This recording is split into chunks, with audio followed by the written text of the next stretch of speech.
Hello, AP. We have learned in earlier chapters some important information about the atom from Dalton and his atomic theory, from Thomson with his work with the cathode ray tube and discovery of the electron, and Rutherford with his gold foil experiment and the discovery of the nucleus. Well, there's some more important information that gives us insight into the atom, and that was the study of the emission of light from an excited hydrogen atom. Okay, and so we're going to examine this idea, but before we do, we need to look at a couple aspects of light. One of them is the idea that white light is composed of all the wavelengths of light. So when you pass white light through a prism, it breaks apart into all the colors that compose it, which means it's all the colors of the rainbow, Roy G. Biv. Okay, and a line spectrum is just a specific wavelength, so you see lines instead of a continuous spectrum. And that's what you see in the emission spectrum of hydrogen. And so I'd like to show you a visual of the continuous spectrum versus the line spectrum in the next clip here. This is the visual of the continuous spectrum. It's showing you the incandescent light bulb representing white light, or this could just be sunlight, and passing it through the slit to direct it into the prism. Okay, and then the prism breaks the white light up into its specific different wavelengths because the light changes speeds as it passes through that spectrum. So notice we have the red being the longest wavelength and the blue being the shortest wavelength. So the blue end of the spectrum is around 450 nanometers, okay, and the red end of the spectrum is around 700 nanometers. Okay, so that's the continuous spectrum. Now when we take an electron and we put energy into it or excite it, the energy, of course, transitions and it produces our bright line spectrum. So this is representing different elements and their bright line spectrums. Okay, and so you're only seeing specific discrete wavelengths and the other wavelengths are not present. So again, this is giving you or providing you evidence for energy or for the electrons being at specific distances from the nucleus and therefore containing just specific energies. What is the significance of this idea of bright line spectrums that we're seeing with that excited hydrogen atom? And that significance is that we now know that the electrons are only allowed specific amounts of energies, like Planck was saying in his energy equation of Planck's constant times nu. And we know that the energy is quantized or chunked, okay, because of the ability to be able to see that bright line spectrum. Okay, so you ask yourself these questions. Why is it significant that the color emitted from the hydrogen emission spectrum is not white? How does the emission spectrum support the idea of quantized energy levels? Stop the video and see what you think. Think about that a little bit, and then let's discuss it.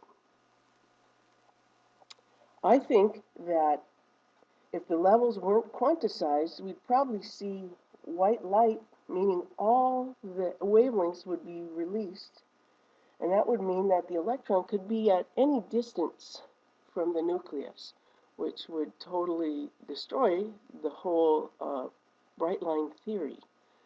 And how does the emission spectrum support the quantized energy levels? Well, just to get those specific lines means electrons have to move from specific regions or specific distances from the nucleus. So I believe that's how that supports that. Okay, so Bohr says that the electron exists at specific distances from the nucleus and that they orbit the nucleus like planets orbit the sun. Okay? So the electrons in the hydrogen atom moves around the nucleus only in certain allowed circular orbits. Now this is Bohr's model. This is what he thinks. But his model did um, provide the experiment and the evidence that the energy levels of the hydrogen emission spectrum were correct. And so in the next clip or next slide, let's look at this idea from a pictorial view and talk about it. And so in the pictures, the rings represent the circular orbit, and the ground state, or the ring closest to the nucleus, is n equals 1, which we call the ground state. Okay, so here's the energy level transition visual, and it's showing you that um, as electrons uh, transition between levels, specific amounts of energy are released, or specific wavelengths in specific colors. So notice that the smaller transition produces the longer light wave of red, and the larger transition, 5 to 2, so a distance of 5 to a distance of 2 in terms of the energy levels, produces the blue light, which is the higher energy level, shorter wavelengths. And so let's go to the next picture that shows the same idea but now equates it with the line spectrum. Okay, so you're seeing the same thing, the energy changes of the electron in the hydrogen atom when it's been excited, and then it's dropping back to its original ground state. And you see the blue and the green and the red line as associated with this. And of course, how do we see those lines? We see them when we use a spectrometer. We can get the visual of those bright lines. Okay, and now this is Bohr's model equation for calculating the energy from one level to another. Okay, and we see there's a negative sign there, which we will address as to why is that negative.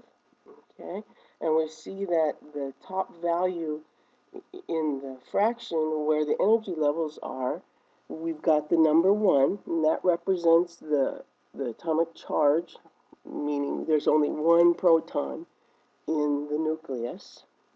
Okay, and so we can use this equation to calculate the electron transitions. And so let me solve an electron transition type problem to show you how this equation works. This is the example of the Bohr model equation, and we're going to calculate the wavelength of light emitted when the following transition occurs in the hydrogen atom. We're going to go from energy level 4 to energy level 3. And then once we know the wavelength, let's see if we can figure out what type of radiation this is. Okay, so I have to start out.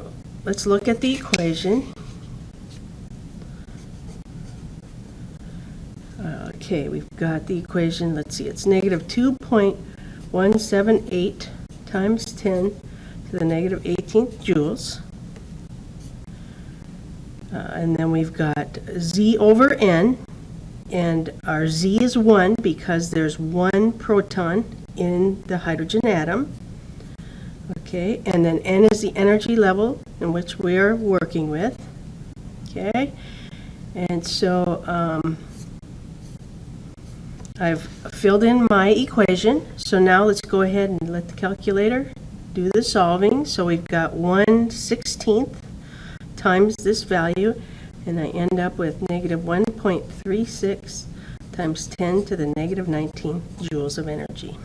Okay, and then we're going to transition to the third energy level. So let's do it again, and then we'll subtract the final minus the initial, and that'll give us our energy change. Okay, so let's see, this one will be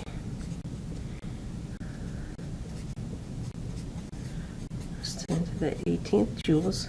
Okay, and then we've got 1 squared over 3 squared this time, so 1/9 times this value.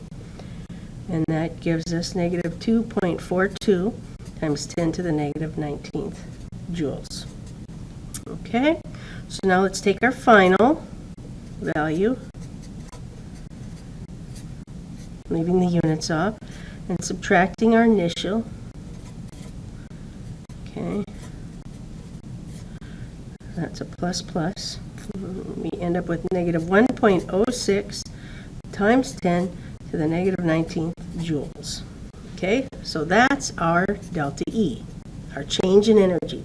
Okay, but we're looking for the wavelength.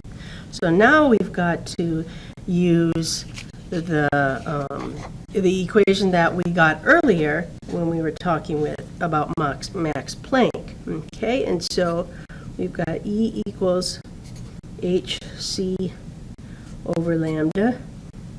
So lambda equals hc over E.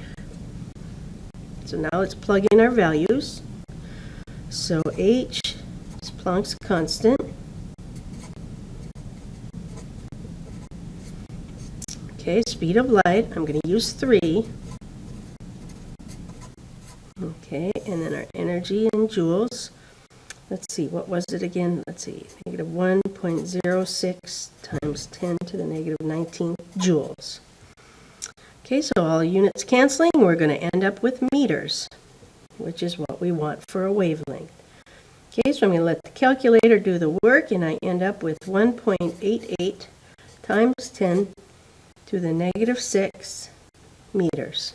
Okay, now I'm not going to put a negative sign on my value. Instead, to show the negative direction, or the idea that the signs represent a direction, I'm going to put, this is the wavelength, so then I'll write wavelength of light emitted. And that's how you take care of the negative value. You're showing the direction in words. Okay, and so there's our wavelength.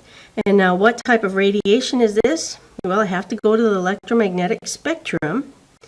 And I know that red light in our visible light has a wavelength of, isn't that funny, red, and I'm using a blue pen. Red light has a wavelength of 7 times 10 to the negative 7th meters.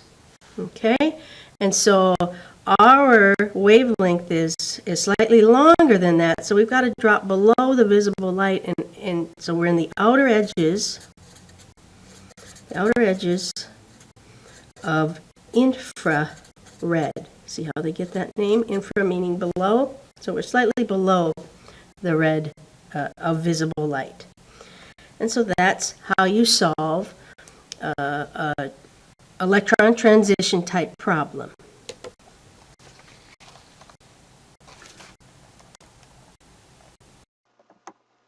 Okay, so Bohr's model correctly fits the idea that electrons are quantized or only allowed specific distances from the nucleus.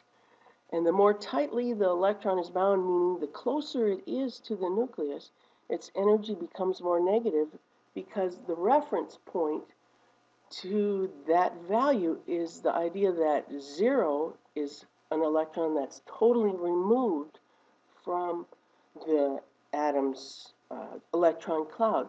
So if an electron is then in the electron cloud, the closer it gets, its value becomes more negative, because the electron is closer to the nucleus and the energy is being released, because the electron is more stable at that point. When it returns to its ground state, it's in a stable position, and a lower energy value then exists.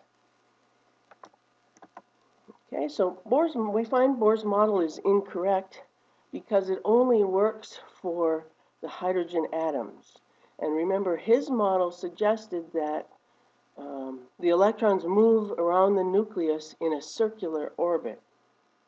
And so in the next topic, we'll talk about the quantum mechanics model, or the modern day model that addresses Bohr's inconsistencies for his atom. Okay, so in the next slide here, I've got an exercise for you to try using the Bohr model equation, and see if you can come up with what colored light is formed when the transitions happen. Now you know because we discussed it in a previous slide. Let's see what you come up with. Okay, so here's the answers.